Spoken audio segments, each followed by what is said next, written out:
Kok tidak dijawab? Oh, suamiku lagi sholat duha. Tenang perasaan. Telepon lagi jam 12. Kok belum dijawab? Oh, berarti lagi sholat berjamaah. Tenang perasaan. Telepon jam 2. Belum dijawab. Oh, berarti suamiku lagi meeting sama wali kota. Telepon lagi. Tidak dijawab. Oh, mungkin HP-nya dilupa di mobil. Tiba-tiba masuk WhatsApp. Saya lihat suamimu bonceng cewek cantik betul. Oh, berarti suamiku lagi nge-grab. Tenang perasaan. Iya tuh, Bu. Bu. Hei. Hei. Apa enaknya sangka buruk sama suami? Sebutkan. Apa? Capek. Apa enaknya sangka buruk? Stres. Kalau kau sangka buruk, apa yang kau dapat? Sengsara kan? Coba kalau sangka baik. Kenapa? Dosanya dia, ibu tidak tanggung. Dia selingkuh, tidak ada urusan. Saya tidak tahan, Ustaz. Bukan dengan mempermalukannya di medsos. Tak kusangka kau begitu. Andai ku tahu begini, aku tidak menerima lamaranmu. Apalagi tidak, Nasrul punya anak 2. Maka lebih baik apa? Kau tanggung dosamu. Kau berbuat di luar, Pak, kamu yang tanggung. Beda kami laki-laki. Kalau istri keluar tidak izin, kami laki-laki tanggung dosanya. Kalau istri tidak pakai jilbab, kami suami yang menanggung dosanya. Kalau istri tidak sholat, kami suami yang tanggung dosanya. Itulah makna ayat ku anfusakum wa ahlikum nar. Makanya ibu tenang deh, jangan sangka buruk. Orang yang selalu sangka buruk memutuskan tali persaudaraan. Panjang mau dicerita, tapi waktu yang terbatas. 2. Sedekah. Bu, pernah lihat orang diantar ke kubur? Pernah. 3 yang mengantarnya kata Nabi. 1. Keluarga. Bu, ibu meninggal, jangan pikir suami mau masuk dalam kubur. Meskipun waktu ibu remaja dia gombal, Gunung kan kudaki, lautan ku seberangi, masjid kau lewati. begitu ibu meninggal, jangan pikir suami mau masuk menemani ibu di kubur. Enggak. Ada kawan saya naik haji 2012, 2016. Begitu meninggal istrinya baru-baru bengkak matanya, Pak.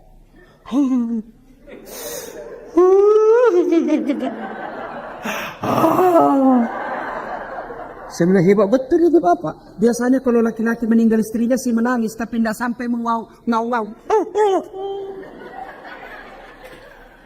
Sabar, Pak. Separuh jiwaku hilang, Ustaz. Rasanya tidak bisa kulanjutkan hidupku. Sabar, Pak. Innalillahi. Belum setengah tahun, Bu. Saya pergi jogging, tahu kan lapangan Karebosi di Makassar. Saya lagi jogging, ketemu saya sama itu teman saya. Di sampingnya ada perempuan, putih, muda, panjang rambutnya. Saya tanya, Haji, siapa? Siapa, Haji? Yang baru, Ustaz.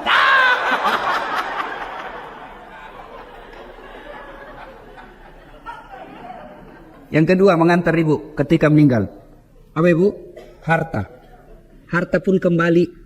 Seluruh mobil keluar, motor keluar. Begitu masuk ibu, jangan pikir ada harta masuk dalam kecuali kain kafan. Parfum. Hilang Hugo Boss. Hilang semua kita punya BlackBerry apakah parfum-parfum yang mewah itu. Hah? BlackBerry, Bu? Apa? Pokoknya itulah yang saya maksud. Saya bukan anak gaul, Ibu. Saya parfum saya, Bu, Rexona. Selesai. Ibu-ibu sekarang ini dibodoh-bodohi sama mode. Sabunnya aja 3 macam. Lain labu wajunya, sabun wajah, lain labung ketek, lain labung ini. Kasih setengah mati suami cari uang. Saya sabun colek. Selesai. Ya. Yang ketiga, mengantar kita amal. Masuklah kita ke kubur. Begitu masuk kubur, Bu, jangan pikir akan kembali lagi. Pegawai wali kota tidak disenang sama wali kota. Tidak disenang sama gubernur. Masih ada pilihan? Ada. Tunggu sampai selesai jabatannya. Tidak disenang sama wali kota. Tunggu sampai dimutasi. Selesai urusan. Tidak mutasi Ustaz. Masih ada pilihan. Apa? Pensiun dini. Selesai. Lewat apa? Tidak ada urusan kamu. Bukan kau lagi bosku. Selesai. Ibu. Ada warga Betawi ke Jawa merantau. Sampai di Jawa kada nyaman. Tidak enak di sana. Ada pilihan? Ada. Pulang lagi ke Betawi. Ada orang Jawa merantau ke Papua. Papua tidak nyaman. Balik lagi ke Jawa. Mangan orang mangan. Yang penting ngumpul. Senwar. Wes. Saiki monggo. Selesai. Tapi demi Allah. Ibu masuk kubur. Senang tidak senang. Tinggal kau di situ. Tidak boleh kau keluar.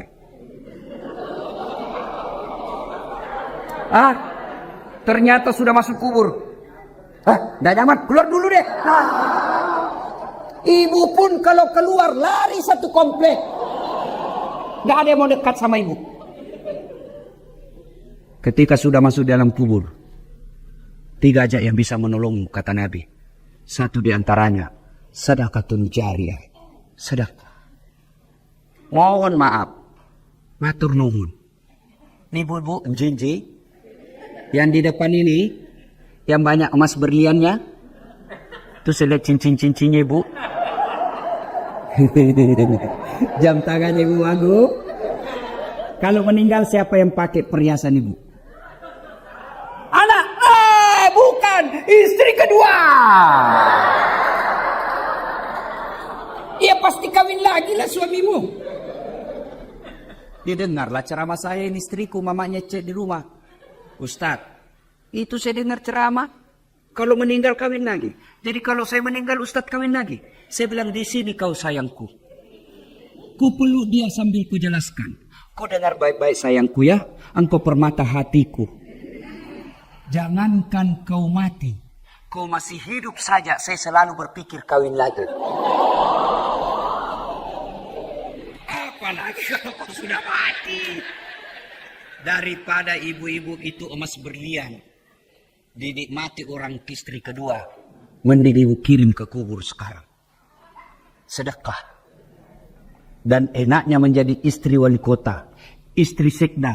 Istri wagub. Meskipun palsu tetap orang bilang asli. Iya toh. Kalau ibu wagub pakai. Pasti orang bilang asli dong. Padahal belinya di Tanah Abang. Iya. Maka keliru orang kaya. Kalau saya kaya, mending saya pakai yang palsu. Orang pasti tahu asli. Tapi kita orang miskin, biar sudah asli, orang bilang dari mana kau dapat?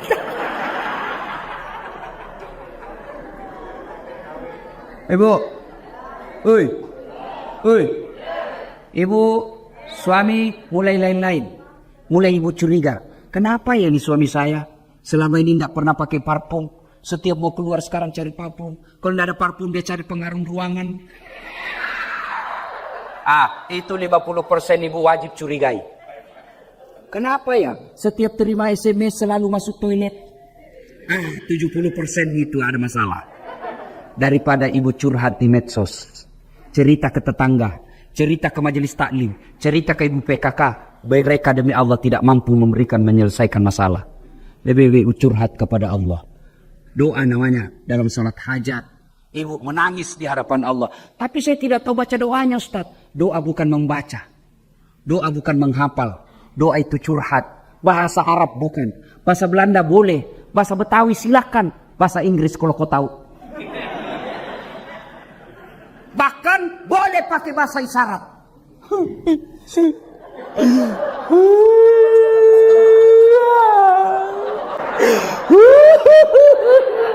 Oh, malaikat katakan, ya Allah baru suaminya kawin lagi. Silakan. Sudah itu, ya Allah, Engkau Zat yang memelihara dan menjaga suamiku. Tidak mungkin saya bisa menjaganya 24 jam. Aku serahkan suamiku, Engkau menjaganya. Ya Allah, ini ada duitku 2 juta. 2 juta tolak bala. Mudah-mudahan 2 juta ini suamiku terhindar dari wanita jahat. Bismillah, bawa ke panti asuhan besok. As-sadaqah tuh, bersedekah. Supaya anak tidak kena narkoba. Supaya suami tidak kena mutasi. Nggak usah cari muka sama ibu aku. Ya bu. Ya terselip. Gimana caranya? Sholat hajat. Minta pertolongan kepada Allah. Ya Allah, lindungi suami saya. Ini 1 juta. Tolak bala. Supaya suamiku tidak terkena musibah mutasi. Ya Allah, ini 2 juta. Supaya istri suamiku terhindar dari wanita jahat. Coba ibu amalkan. Sholat hajat namanya. Saya tidak tahu niatnya Ustaz. Masa ibu tidak tahu niat? Niat itu begitu ibu wudhu. Saya mau sholat hajat. Itulah niat. Tidak harus diucapkan. Mau ucapkan. Sholli sunatal hajati. Raka'ataini lillahi ta'ala. Allahu Akbar. Tidak hafal bahasa Arab. Bahasa Indonesia. Saya niat sholat hajat. 2 rakaat sunnah hukumnya bagi saya lillahi ta'ala. Allahu Akbar. Itu pun tidak hafal. Berdiri tegak menghadap kiblat Tuhan. Sholat hajat ya. Allahu Akbar. Selesai. Salatullah, salamullah, ala toha rasulillah. Salatullah, salamullah, ala yasin. Allahu Akbar. Ayo. Ayo salat. Sedekah. Jangan terlalu pelit. Bapak-bapak nih yang ada di depan saya. Supaya bapak tidak kena musibah mutasi. Sedekah. Percaya ibu, tidak ada orang bangkrut gara-gara rajin sedekah. Tidak ada orang yang senang orang pelit. Ibu saya tanya, senang wali kota yang pelit atau dermawan? Senang ibu wagub yang pelit atau dermawan? Senang tetangga yang pelit atau dermawan? Senang yang mantu dermawan atau pelit? Tidak ada orang suka orang pelit. Bahkan orang pelit sekalipun tidak senang sama orang pelit. Jangan kau ke rumahnya, pelit dia. Padahal dia juga pelit. Itu jeleknya itu sifat pelit. Tolong carikan saya di Jakarta Selatan ini yang bangkrut dan sengsara gara-gara rajin sedekah. Tak ada. Ada 10 golongan sahabat Nabi yang dijamin pasti masuk surga. Nabi keluar dari bibir beliau 10 sahabatku yang pasti dijamin masuk surga.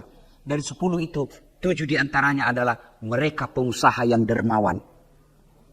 Sedekah. Ustadz, kita mau sedekah tapi kan kita miskin. Sedekah tidak harus banyak. Sedekahnya seorang ibu cleaning service. 5 bungkus nasi bungkus. Jauh lebih mulia daripada 100 bungkus kepala dinas. Kenapa? Kalau 5 bungkus dari cleaning service murni duitnya 100% dia sedekahkan. Tapi kepala dinas duitnya pendor. Ayo sedekah. Ibu bapak yang saya muliakan. Pada akhirnya tujuan puasa membentuk ukhuwah dan melahirkan insan-insan yang dermawan. Mudah-mudahan kita hadir di tempat ini. Kalau ada yang selalu terlanjur memutuskan silaturahmi gara-gara pilpres, baikkanlah.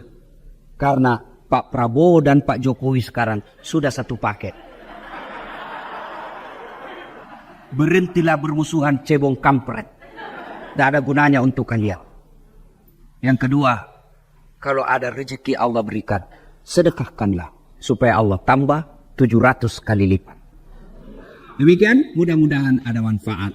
Lebih dan kurangnya mohon dimaafkan. Ibu Wagub tadi berpantun.